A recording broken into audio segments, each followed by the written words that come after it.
Okay, good afternoon, my fellow capitalists and profit seekers. I am the growth stock guru, Rick Action Jackson. Thanks for joining me. It's Wednesday, July 8th. We've got a little bit of a sell-off in the market today. Our president has declared the ceasefire with Iran over. We are blockading their oil again and bombing their military sites. And the market's having a big yawn. The VIX is up marginally. Oil's up 5%. But the market's only down marginally. I would have thought we had a big sell-off today. So I guess people are just getting used to this ping pong match where we say we have a deal and then we don't. But as long as the oil is still flowing through the Straits of Hormuz, I don't think there's going to be any major impact on the economy or the market. But it's something to keep an eye on. By the way, I don't try to avoid dips in the market due to political events. If you do, you'll miss over half of the good opportunities in the market. On a typical year, if you miss the 10 best days of the year, it'll cut the return on the S&P 500 down by more than 50%. Let me say that again. Market's open for business over 240 days a year. You miss the top 10, you've cut your returns in half. So I've always had the opinion of you stay long, and then when stocks that you really like get cheap, you buy more of them. And we got a bunch of those in the market today. So this is Wednesdays where I use my top quintile filter to look at stocks you're interested in. All these people have either emailed me or texted me and asked me to comment on these names. And if you want to do the same, feel free to. Just make sure you give me your first name and what town you're in, and we'll see if we can work you into the schedule. So we're going to kick off this one with Alibaba. For those of you who are not familiar with Alibaba, it's the largest company that trades on the Hong Kong Exchange and the Shanghai Exchange in China. They have ADRs, but they're very unusual ADRs. They don't follow the requirements of any other country. China has a law against foreigners owning their businesses, so they came up with some kind of derivative where the stocks that sell in the U.S. are not the actual stocks. They are a pledge to honor the value of the stock with the derivative that you own. I just want to make that clear because you don't technically own the company. And if China ever decides they don't want to do business with us anymore, technically all the ADRs could become worthless.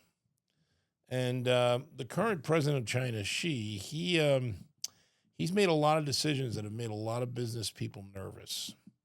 A lot of people feel China's just uninvestable. A lot of companies, once they've made good money in China, China makes it very difficult for you to get your money out of the country.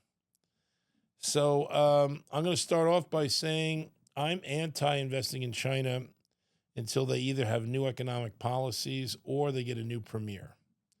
Because this premier has demonstrated over and over again, when push comes to shove, the power of the Communist Party means a lot more than business. And he doesn't care what the ramifications are to business if he feels their power is being jeopardized. And the economy in China is also a mess. It's tough to make money in the stock market when the economy is in a recession. It can be done, but it's very difficult because recessions almost always will cause the majority of stocks to go down. And when the majority of stocks are going down, it's tougher and tougher to pick a winner. A bull market, the majority of stocks are going up. So always easier to make money in a bull market, always easier to make money in the United States or a company that respects property laws. And you're 0 for 2 there with China. But some people still think China is the future and they got to own something there. So on Alibaba, this comes in from Matt in Irvington. Let's go to the chart. So let's take a look at the chart on Alibaba. As you can see here, in October of last year, this is a 5-year chart. In 2022, it was almost a $200 stock. And 2022 is when the Chinese property market collapsed, and it's still a mess. Let me just give you a flavor of how much of a mess the Chinese property market is. They currently have more vacant condos in China than they have condos occupied. That's how big a mess their property market is. Values just keep going down. Banks keep on foreclosing. They're blowing up buildings left and right because there's nobody living in them. But Alibaba does some serious business. Does $1 trillion a year in commerce. Alibaba is kind of China's version of Amazon and a drug distribution company. Amazon's looking to get into that, but they're not really serious in it yet. And Amazon also, Alibaba is also in a few other international internet commerce businesses. Alibaba has missed their earnings forecast 8 quarters in a row. So let's tighten this chart up to a year. You can almost see where the quarterly reports are. There's a dip in the chart every time. For the first time in a while, it's had some positive momentum here. And that's because the Chinese government increased the interest rate they pay on government bonds. And surprise, surprise, when you're offering 7.5%, they got 7 times the orders for every bond they had to sell. Almost all the other Chinese bond auctions, they were lucky to have 2 to 1. The U.S. Treasury usually has a 3 to 4 to 1 ratio on all their Treasury auctions. So the market in China took that as a positive, that maybe this is an inflection point for their market. I know when Charlie Munger died, Warren Buffett's partner for 40 years, died a multi-billionaire. I know this is the largest holding he had, and I know he believed in it. But, hey, bad economy, companies missing earnings. You don't really own the company. You're trusting that China's going to do the right thing. I don't have that kind of trust. But some people feel they just got to own something in China. So what I'm going to propose is, Matt and Irvington, don't own Alibaba. Own Baidu, BIDU. BIDU is one of China's 10 largest technology companies. They have beat the numbers the last 8 quarters in a row. When you look at the chart for Baidu, it's a lot healthier than Alibaba's. That's the 1 year, and here's the 5 year. It's a lot healthier than Alibaba's. If we put one over the other, you would see one of them definitely shows a lot more strength. It's a pretty simple premise. If you're beating the earnings estimates, your stock's probably going to go up. Alibaba is predicted to have over $4 a share in earnings, and Baidu has almost the same stock price, and they're predicted to have over $6 in earnings.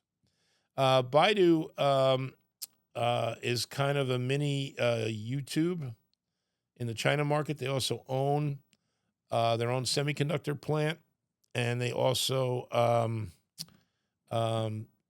do a lot of other internet businesses, but their main bread and butter is providing high-speed internet service to homes and also offering them China's version of YouTube. They also run the Chinese government's media productions. So in other words, they publish all the propaganda. You don't have to worry about these guys ever going out of business. So Matt, dump Baba. If you have to be invested in China, buy Baidu. And Baidu is spinning off its semiconductor company within the next 3 months. So one of your dividends is going to be shares in one of China's most exciting semiconductor companies. I think it's a much better deal than Alibaba. But again, if it was up to me, I'd stay out of China completely. Okay, so let's move on to Ralph in Westport, Connecticut. He wants to talk about CDW. So let's look at CDW's chart. This is the 5 year. It's had a very tough 2 years here. It peaked out in April of 2024 at a little over $260, and today it's down here at $138 and change. Let's go to the 1 year. It bottomed right here back in May at $101. This company has beat the earnings estimates 6 of the last 8 quarters and 22 of the last 24 quarters. They are one of the country's 3 largest computer equipment distributors. If you order computer equipment for your company, you typically don't call up the vendors directly unless you've got a monster order. Then you might deal directly with Dell or Hewlett-Packard, but they typically sell 80% of their stuff, as well as almost everybody else in the computer industry, through distributors. Because the distributor has everything you need. It has the cords, it has the printers, it has the internet modem, it has the software you need to protect yourself on the internet. CDW has very consistently for 20 years grown their revenues 7 to 15% and grown their profits 5 to 10% in a bad market and 15 to 20% in a good market. They're restructuring their sales force so that they're going to be selling more services and software in the future, and that's a much higher margin business. Computers have maybe a 20% profit margin pre-tax.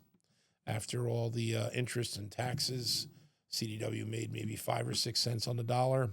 These software and consulting services are going to make at least 20 cents on the dollar. So they've got a better fundamental outlook today than they did 5 years ago. The earnings have almost doubled in the last 5 years, and yet the stock is down over 50%. I like this. I would be a buyer here. I want to make sure I've got at least 50% upside. My target on CDW is $245. I get there by taking the Wall Street consensus 2027 earnings of $10.50. I increase it 13% for 2028, and I use a 20 multiple. This company's traded between 12 and 24 on multiples.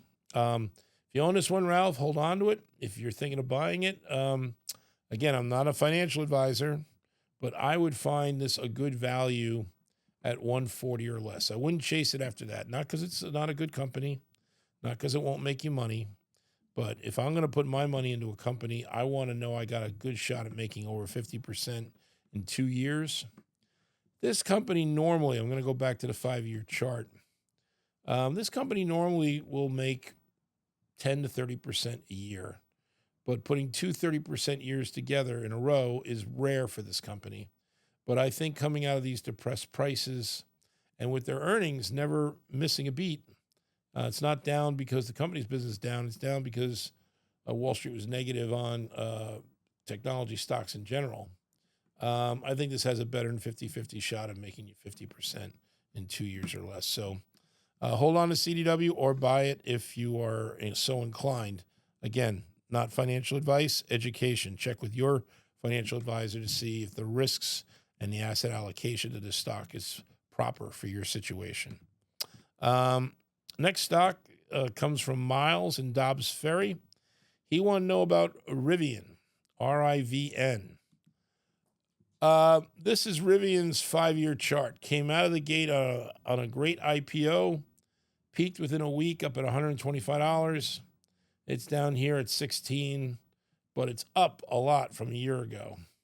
A year ago, looking at the 1-year chart, kind of bottomed at 11 3/4 last August, and now it's back up here above 16, and twice this stock in the last year has had a peak, one at 22 and one at 20. I know Peter Lynch tells people to buy what you know, and yeah, they got a sexy electric SUV car. It's beautiful. Got a friend that owned one. He let me drive it. It rides really nice. They don't make money. The car business is a lousy business. It costs a lot of money to make an automobile. It costs a lot of money to build a factory. It costs a lot of money to hire all the employees. And at the end of the day, you're lucky to make 10 cents on the dollar. And it's not a great growth industry. The world's been buying pretty consistently 30 to 50 million cars a year. It's not growing. It's partially not growing because populations really aren't growing. There's only a couple of countries in the developed world that has a birth rate that's significantly growing the population. Most are low, so low it's stable or shrinking. And there's huge competition. Almost every country out there has a company favorite for a car industry that they subsidize when times are bad to keep everybody in their jobs. And the big automobile companies like China and the US and Germany have 3 or 4 car companies. Japan, too. The world probably only needs 10 car companies. We've got 40. And the world, it's such a competitive market. I know there's rumors that Rivian might get bought by Volkswagen. If I was Volkswagen, I'd wait for this stock to collapse to 8 and then buy it at 10. I don't know many people that make a lot of money in auto stocks. I would take the 1650 and deploy it somewhere else. Okay, now let's go to Carrie in Floral Park. She's asking me about her employer as a stock, as she has a chance to buy the company stock at a discount through the employee stock purchase plan, Bank of America. Bank of America is one of America's 5 largest banks, and it's a good bank. Let's go to the chart on this. Okay. Should have this up. All right, here we go. There's the 1 year. It's gone from 45, up to 56. I've never seen that happen before. It's a fair price. The target I have on this stock is $90. So if you buy it under 60, you can make 50% in 2 years. That's a 2-year target. They have beat the numbers every quarter for the last 8 quarters. And I think the reason why Bank of America will be a very good stock for at least the next year is that they own Merrill Lynch. And Wall Street right now is having an orgy of IPOs. And Merrill Lynch is going to get their cut. And just so you know how the economics on Wall Street works, on trades, a trading house will make anywhere from a penny to 25 cents a share on a trade. On money management, they'll make about 1% on the assets. On an IPO, the Wall Street fee starts at 7% and can be negotiated lower on the big ones. Musk only paid a 1% commission on SpaceX, which is the lowest I've ever heard of, but it was also the biggest IPO in history. The investment banking fees have very high profits. So I would expect Bank of America to grow their earnings at least 15%, if not 25% a year the next 2 years. And I also think the large banks are going to be some of the biggest beneficiaries to artificial intelligence. There's an awful lot of jobs at banks and brokerage houses that could be automated. And for what it's worth, Jamie Dimon made public a study he did inside his bank. They spent approximately $1.2 billion on AI technology investments in 2025. And that $1.2 billion saved the bank $2.5 billion a year in cost. That's huge. Normally you invest to hopefully get back 30 or 40 cents a year. They got back twice what they paid for it. And Jamie Dimon's also publicly said that because of artificial intelligence programming, JP Morgan Chase will probably shave their workforce 1% to 4% a year for the next 5 years. I think you could say that for any of the big, large banks. Bank of America also has enormous opportunity to save money here with artificial intelligence because they have the largest bank branch network in America. Branches are expensive. Now, branches do a lot of things that ATMs don't. And that's why I personally don't like these all internet banks. But if they ever decided to automate a lot of the branch functions, it really could be a huge profit boom. So yes, I like Bank of America here. It's on the buy list for the top quintile strategy. And the big banks in general here are great stocks to own, in my opinion, for the next 24 months because we're having an IPO orgy next 12 months. And interest rates will probably go down next year once oil's under control. And lower interest rates always help financial stocks go up. So, Kerry, if you're getting Bank of America at a discount, I think that's a good deal. But check with your financial advisor to make sure you can afford it and it's a proper risk considering your obligations. And lastly, we've got Amy in Greenwich Village that wants to know about UiPath, P-A-T-H. UiPath is a fascinating company, but it's a show-me company. They haven't put any big numbers up on the board yet, but basically, to oversimplify their business model, they are a mini Palantir. Now, for those of you who don't know who Palantir is probably the best stock to own in 2025. That stock in a year went from 8 to 150. What Palantir does is it goes into a corporation, studies their entire IT system, and shows them how to use artificial intelligence to automate a lot of things. Basically, you give Palantir the football to run your IT system, and what they bill you is a third of the money they're saving you. So if Palantir ran the JP Morgan artificial intelligence investments, their fee would have been $700 million. They make enormous profits. This company, UiPath, is kind of a mini Palantir. There's some things they do Palantir doesn't do, and there's a lot of things Palantir does that UiPath does not do. Their main software platform is called Maestro, and they're launching Maestro Case this month. Maestro Case is integrating a bunch of AI applications to the platform. Here's why this is a show-me stock, but I think it's going to work out. Path kind of dominates companies that do 100 million to $1 billion in revenue every year.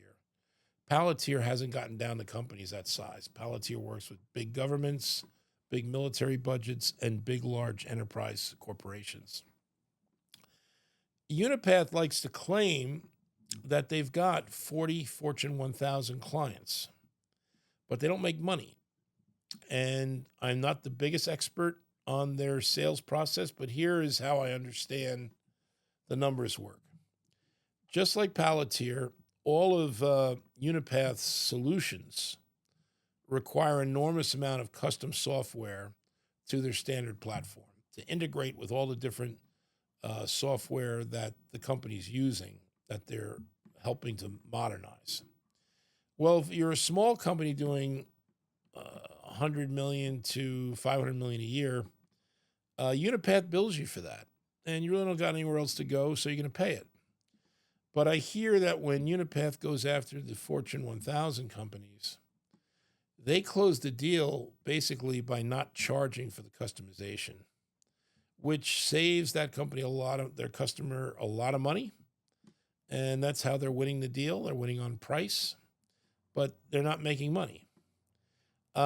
This new application they're coming out with, Maestro Case, is supposed to automate a lot of the AI applications that they're currently building for people on a customized basis.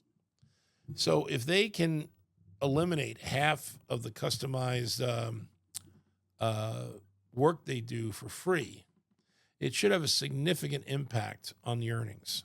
They have beat what Wall Street expects in 7 of the last 9 quarters.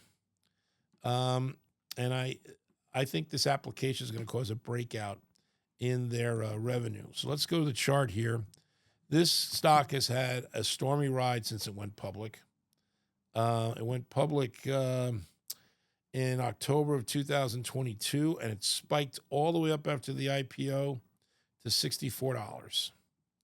It hasn't been higher than $26 in the last 4 years.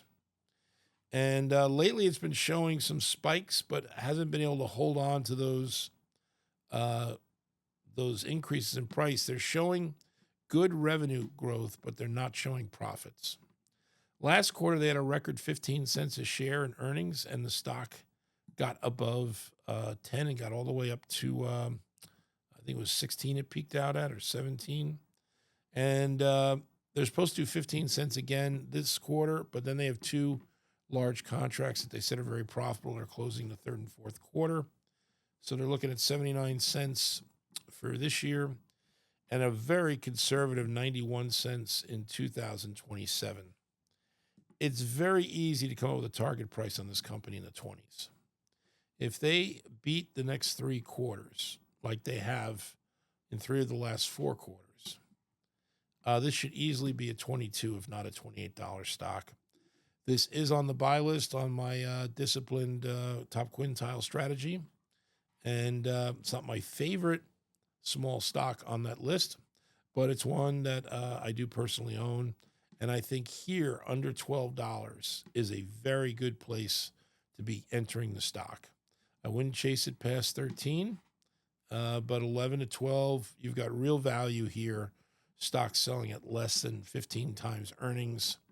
And, I like situations where companies benefit if they show a profit, but if they just show break even, that's what they've been doing, and no one's going to be disappointed. Companies that show high profits and they have to keep showing that, you got a lot of downside when they stop showing that. But companies in this situation, the downside's limited if they don't pull through on the earnings, but if they do, there's a lot of upside. I'd say the downside risk on this is $2 or $3, and the upside is $15. It's an excellent 5-to-1 ratio. I like to see a 3-to-1 ratio to buy a stock. This one's got 5-to-1. It's very cheap. It's only selling at about 4 times earnings. Good software companies, when they're making good profits, usually peak out in the 10 to 15 times revenue, and this one's selling at 4. So a lot of upside potential here. All right, those are the 5 call-ins that we're going to address this week. If you want me to comment on a stock you're interested in, get your requests into us by Friday, because I work on these over the weekend and Monday. And tomorrow we'll be back to 3 of my favorite picks, not yours. Thanks for tuning in. I am Action Jackson, the growth stock guru.